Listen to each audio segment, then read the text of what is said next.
We are staying on late tonight due to our breaking news coverage.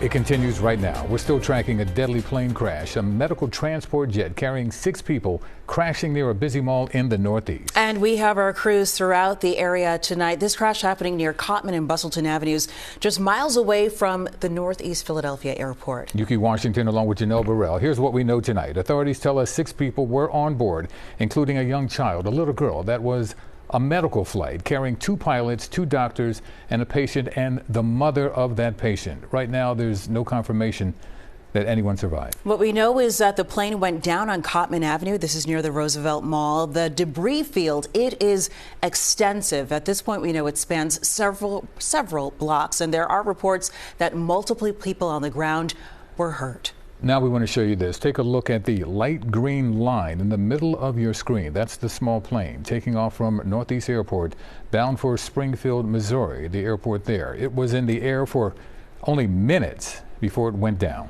And we're also getting our first look at the plane. You can see a piece of the plane here, the medical symbol on this piece of debris. This is at the Roosevelt Mall parking lot. Kerri Corrado was one of the first reporters to get to the scene. She joins us now with some of the latest details there. Kerri. Well, it has been a chaotic scene all night long. I've been speaking with many witnesses, and many of them were at a loss of words as they tried to describe what they saw and what happened right in front of their eyes. Behind me is a look at emergency responders. They have been here for hours, and they will continue to be here all night long processing this scene. Everywhere you look, you can see flashing lights. If you're just joining us, police say this all happened in the area of the Roosevelt Mall at Roosevelt Boulevard and Cottman Avenue. We are told a medical plane was going from Philadelphia to Springfield, Missouri. It left the Northeast Philadelphia airport not long after it crashed into the neighborhood. We are told 6 people were on the plane at the time of that crash. According to a statement from Jet Rescue Air Ambulance, the 6 people were 4 crew members, a pediatric patient, and the patient's escort. We are told the pediatric patient had just finished treatment in Philadelphia and was being taken back to Mexico. And witnesses described the moment of impact like a fireball. They say their homes shook. Many of them abandoned their cars and ran. Several homes and vehicles were impacted, and debris and fire was everywhere. Also keep in mind, this is a very populated area. People live here, they work here, they shop here. So many people were here at the time and witnessed this entire thing, capturing it on video. The FAA, the NTSB, the FBI, other agencies are also here, and here is what a witness says he saw.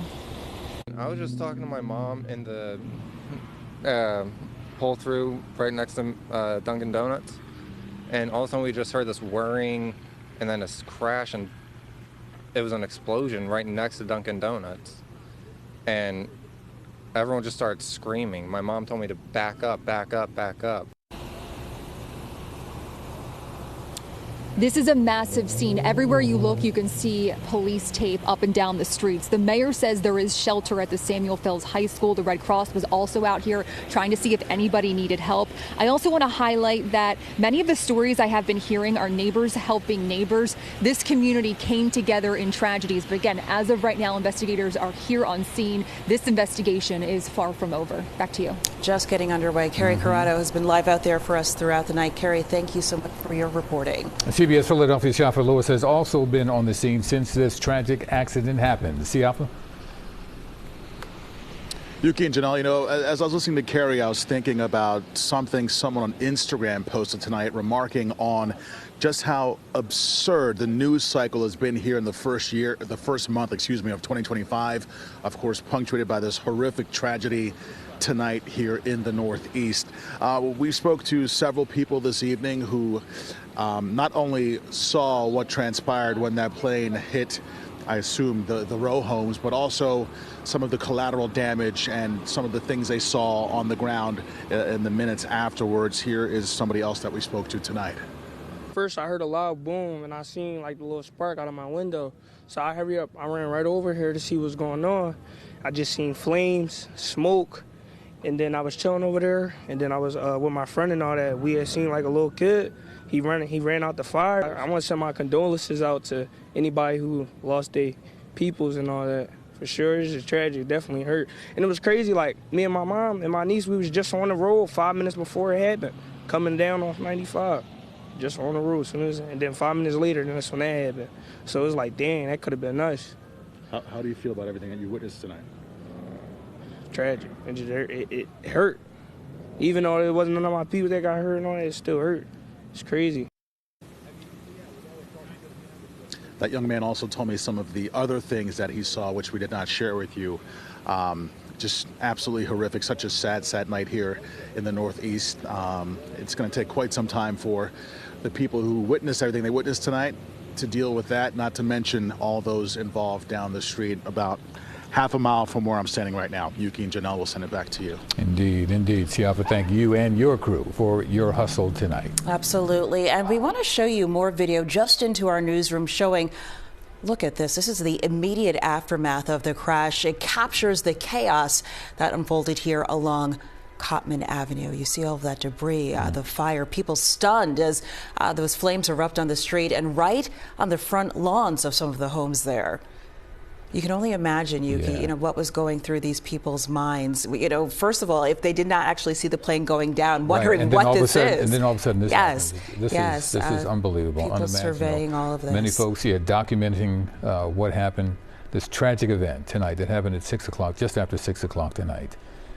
This is unreal. By the way, Mr. Gustavo Chavez, who lives in the area, shared this video before any first responders got there, just moments after the jet went down along Cottman Ave.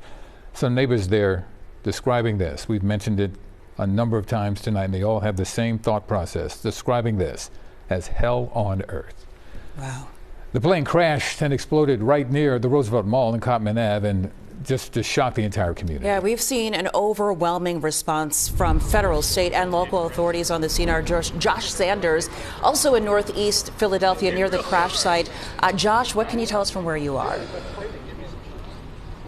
Hey, good evening. Good to be with you. We're on the other side of Roosevelt Boulevard from where we just spoke with Siafa. As you mentioned, you have local, state, and federal officials on scene, all hands on deck. I want to take a look. You can see so many people here outside of that Macy's. Across from the Macy's is where that plane came down, crashed, those 6 beautiful souls on board, and an untold number of people that have been impacted here. We did hear from Mayor Sherrell Parker earlier today, along with Josh Shapiro, I should say, earlier tonight, providing just information of what they know. Obviously, there's so much out there right now, but we just want to report what we know. We do know from Governor Josh Shapiro that he spoke with Transportation Secretary Duffy. We know that 45 state troopers are on scene, 25 members of PennDOT are on scene. The Department of Environmental Protection is here just as they continue to investigate.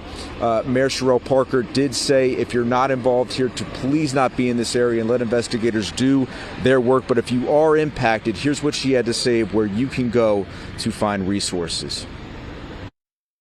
So we are asking everyone for their thoughts and prayers for all who may have been impacted and affected by this tragedy. As the mayor always says, one Philly, we are unified in our approach to deal with this emergency. And again, I'll just end by sharing my prayers, the prayers of my wife, Lori, our First Lady, and on behalf of 13 million Pennsylvanians, we are all here for Northeast Philly tonight.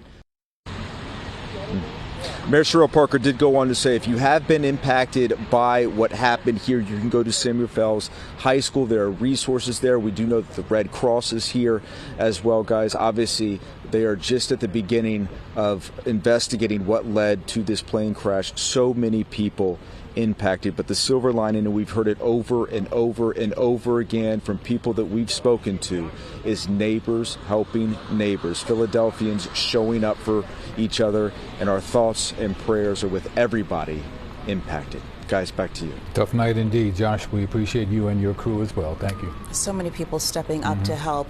President Trump has been briefed on the situation. He posted on his social media platform, Truth Social, saying, quote, "So sad to see the plane go down in Philadelphia, Pennsylvania. More innocent souls lost. Our people are totally engaged. First responders are already being given credit for doing a great job. More to follow. God bless you all." That coming from the president tonight. A tragic night, indeed, on the ground and in the air. That plane was carrying 6 souls, including a young patient, when it fell to the earth.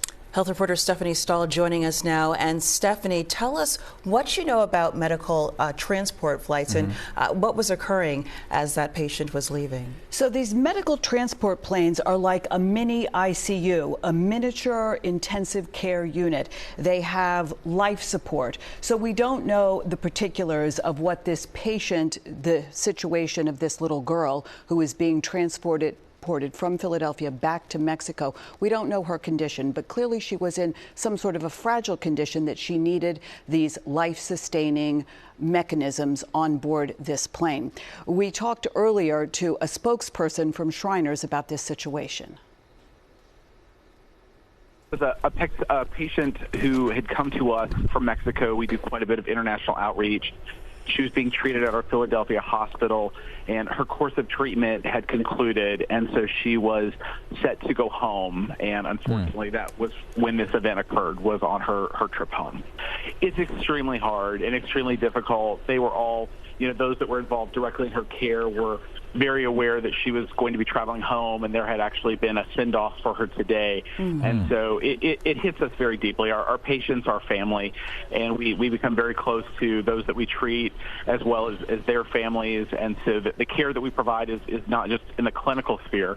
It really is the total person, the total patient, families. And so it's personal. It hits deep and hard, and we are devastated, as so many others tonight, as they are learning about this and watching the story unfold. I couldn't speak to the actual duration, but yes, I mean, she had been with us in Philadelphia, and so there were some definitely, some close bonds that had been formed, and people, we are close to all of our patients. All of our patients are part of the Shriners family, and so, with that, it's always just a deeply felt situation whenever one of them is lost. I mean, as you're aware, tonight has been a rapidly unfolding situation, and different pieces of information have been coming out piece by piece as everyone's been trying to put a puzzle together. And so it's been this evening through the course of the events that we were made aware of the confirmation that it was in fact our patient. And I must tell you, over the years, we have done many, many stories with Shriners Hospital here in Philadelphia, and it is indeed a very special place. Some might call it a charity hospital. So what that means is they take patients regardless of their ability to pay. It's about helping the patients and their families. They take them from all over the world. It is mostly known for doing orthopedic interventions, but it can do all kinds of things. And it is world-renowned for the treatment that they provide here in Philadelphia. And it is a family there. And I am sure that the bonds with this little girl and her mother, who came here from Mexico, were very tight and very real. Over the years, as I've said, we've seen so many patients, and as they are put back together and their lives patched back together and they're sent off, we see the love and the thanks that they give to the people who take care of them. So it's a really special bond, and I can imagine tonight this is just a tragic situation for the people at Shriners who took care of this little girl, formed special bonds, took care of her, and sent her on her way. So our hearts are going out to them, our prayers are going out to them. And we should also say, it's not just Shriners Hospital. We had people also injured on the ground. Those folks were taken, many were to Jean's Hospital in Philadelphia. We're getting some reports, most are in fair condition. We don't know the situation for everybody there. This was a catastrophe. Yes, it was. Not only on this plane, but in a neighborhood in Philadelphia. So you can imagine hospitals, ambulance crews, everybody on that scene taking care. And as we know, Philadelphia, we're brotherly love, sisterly love here. So we take care of each other on a medical platform, but also in our community. So this is coming together on many, many levels tonight. Many of our interviews tonight, people talking about people helping people, running to the scene, doing the best they can to help people during this tragic event. But your heart just breaks, especially hearing that little girl. She had just wrapped up her treatment at Shriners. They had a send-off party, as the spokesperson was sharing with us, on that flight with her mother, ultimately heading back home only for this to happen. Exactly. Wow. Stephanie, thank you for coming in. Thank you for that, Stephanie. And the images tonight are starting to capture some of the devastation that happened there on the ground. Alicia Roberts continuing our coverage, joining us live from our newsroom right now. Alicia.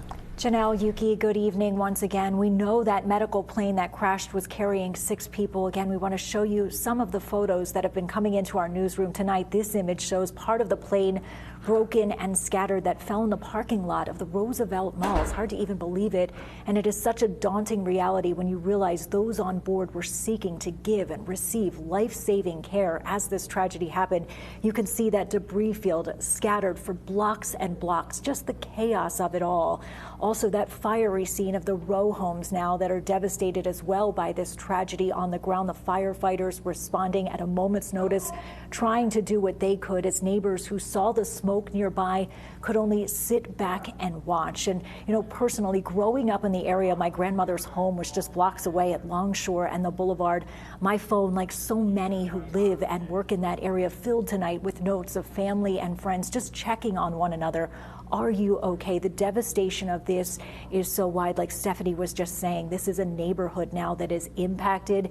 Yuki and Janelle, if you know that area, it's bus stops, it's pedestrians, there's convenience stores, there are gas stations. The enormity of this disaster taking greater focus with still so many questions yet to be answered tonight. So many indeed. Hopefully we will be Absolutely. getting the answers to those questions. Alicia, thank you so much. Chief Investigative Reporter Joe Holden has been working his sources all night. He too has been with us for the last 6 hours now, getting information on this story. And Joe, you have been in touch with your law enforcement sources. Joe, joining us live now by phone. What can you tell us at this point, Joe? Janelle and Yuki, good evening. So my sources tell me that right now they are working to treat this as a massive crime scene, to go block to block to block from one stretch of this area across the boulevard to the other, where we understand there is a debris field that is right now incalculable. They are finding pieces of debris from one end to the other, and they've been tasked, the police officers and other first responders, with trying to keep members of the public out. But while they now work with federal partners, the investigation is now growing speed and going in the direction to figure out what happened here. And as we look at these videos and we absorb what we've seen now for the last several hours, I'm taken back to my first report with Yuki in trying to describe some horrific details that I had to sort of blunt to be appropriate for our viewing audience, not having a full-scale understanding of what it was that we were seeing and understanding and trying to learn. And that first police officer I spoke with described this to be nothing short of a disaster. And that tonight, near Castor Gardens in the Mayfair section of Northeast Philadelphia, there sits an aviation disaster. And still unknown confirmed number of fatalities and injured, but we do know the inevitable at this point. And sadly, we will again mark this date in our history as a terrible moment in the city of Philadelphia. And our colleagues have done such a tremendous job, though, on the ground and on the scene of talking about regular people from Philadelphia doing what we do every day, and doing what they do, more importantly, every day, is to help those confronted by tough and really unbelievable situations. And right now, knowing what law enforcement has, again, experienced, and what our firefighters have experienced and our paramedics have dealt with, this situation will last indelibly for a while, but we know most will return to the job tomorrow, ready to do another shift.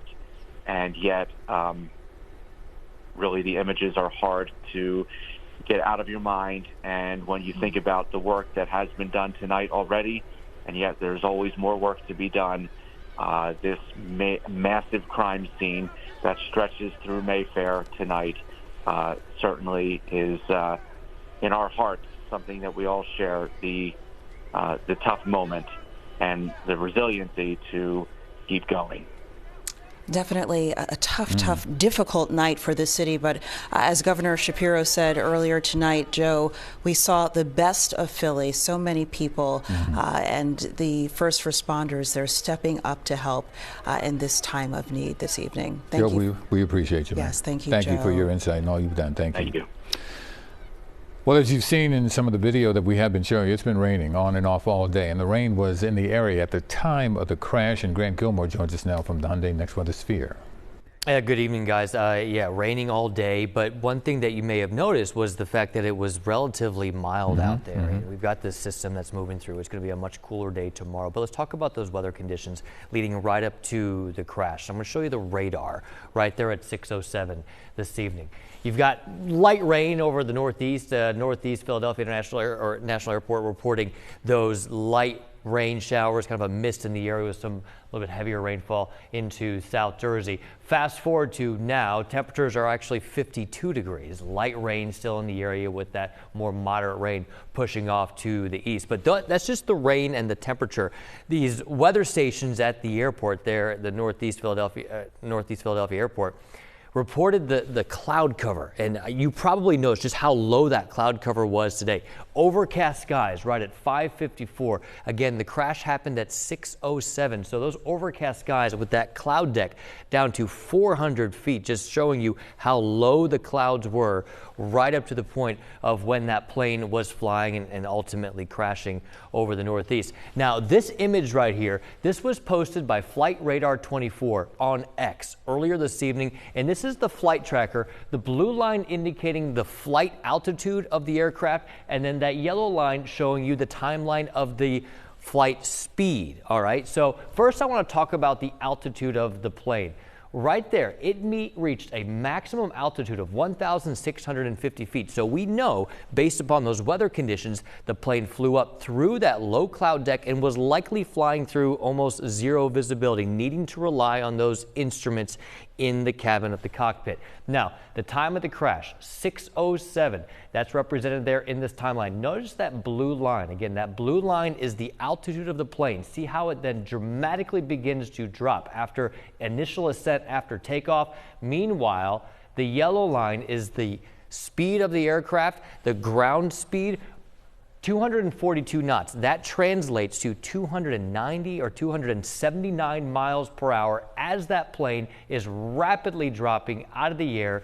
And that's when we ultimately know what happened. The plane crashed at 6:07. But last check, according to Flight Radar 24, that plane was traveling at 279 miles per hour as it descended to the earth. So just telling you the facts of what we have right here. Again, going back to those weather conditions, I do want to show you, it is, you know, it's not the best of weather conditions, but it's certainly not the worst either. The wind speeds were only around 10 miles per hour before and after the crash. The visibility wasn't bad either. It was about 5 or 6 miles there on the ground. But once you get up to that 400 feet level, which is about 35 stories high, so that's about halfway up some of the buildings in Center City, Philadelphia. That's how low that cloud cover was. So the clouds were low, and then once that plane climbed up into that cloud cover, they probably lost all their visual abilities and then needed to require and rely on their instruments, at which they would hopefully be able to tell them how level they are with that artificial horizon on the cockpit there on the instruments. So those are the weather conditions. We showed you the timeline of what the flight tracker indicated, Yuki and Janelle. I mean, it is scary to look at that. 279 miles per hour. That plane was traveling as it raced toward the Earth's surface. And Grant, thank you. Thank you so much. It has been a night of bringing you some very difficult news, but we are wrapping up our coverage of tonight's plane crash for now. As we move into the month of February, we won't forget what happened January 31st, 2025. It has been heartbreaking as we've watched these details in the video and specifics about this accident unfold. But we will continue our reports from the scene and have the latest for you tomorrow morning, starting right here at 5 a.m. And you can always check our website as well, cbsphiladelphia.com.